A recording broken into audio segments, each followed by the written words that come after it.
On a 3 grands groupes de champignons en forêt, et là, je voulais vous emmener en forêt de Champenoux, derrière dans ce bois, pour vous convaincre que ces champignons sont indispensables au bon fonctionnement de la forêt.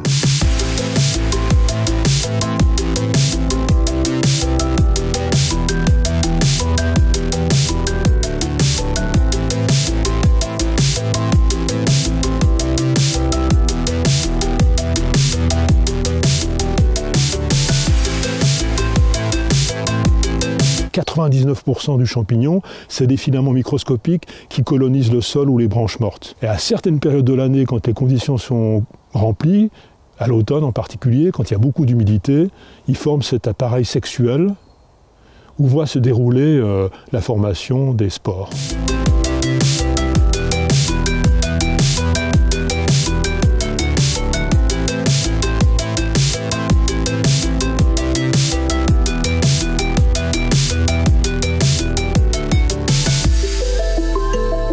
En fait, ce n'est pas une racine qu'on a là, c'est une racine champignon. Et ce sont ces petites racines-là, ces millions de petites racines, ces centaines de millions de petites racines qui vont absorber ces éléments nutritifs. L'arbre, il pompe des quantités phénoménales, des tonnes d'eau tous les jours, mais il a besoin également de quantités considérables d'éléments nutritifs.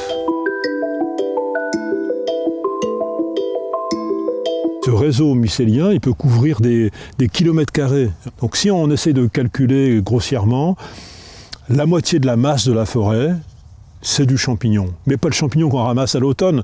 Ce réseau, c'est Internet souterrain qui colonise la totalité de la litière, là, qui est autour de nous, et qui connecte les arbres les uns aux autres.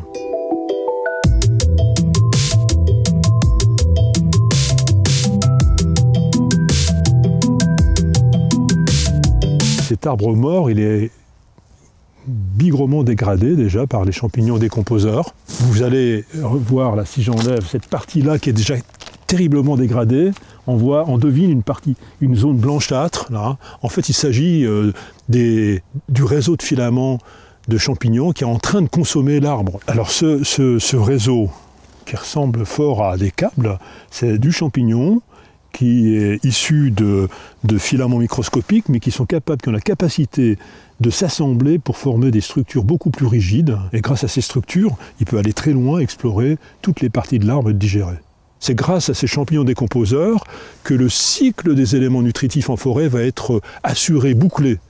Il recycle le carbone, mais il recycle également tous les autres éléments nutritifs des arbres morts et des débris végétaux. Et c'est ça qui va faire la richesse et la fertilité du sol.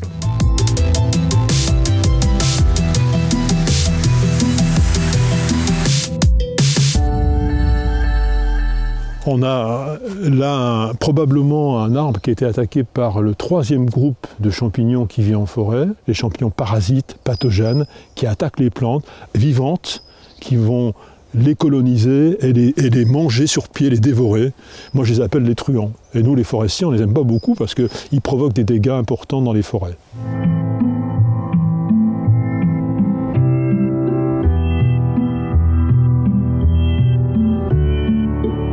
Les champignons pourraient nous aider au moins de 3 façons à lutter contre le changement climatique. Le premier, c'est de sélectionner des espèces de champignons symbiotiques qui aident les arbres à lutter contre la sécheresse. Le deuxième moyen, c'est de tout faire pour favoriser le développement et la croissance de ce réseau de champignons dans le sol, parce que 50% du carbone est stocké dans ce réseau de champignons dans le sol forestier. Et le troisième moyen, c'est de favoriser l'interaction entre les champignons symbiotiques et les arbres, parce que ce sont ces champignons symbiotiques qui stimulent la croissance des arbres. Et en stimulant la croissance des arbres, ils fabriquent du bois, et le bois stocke le carbone.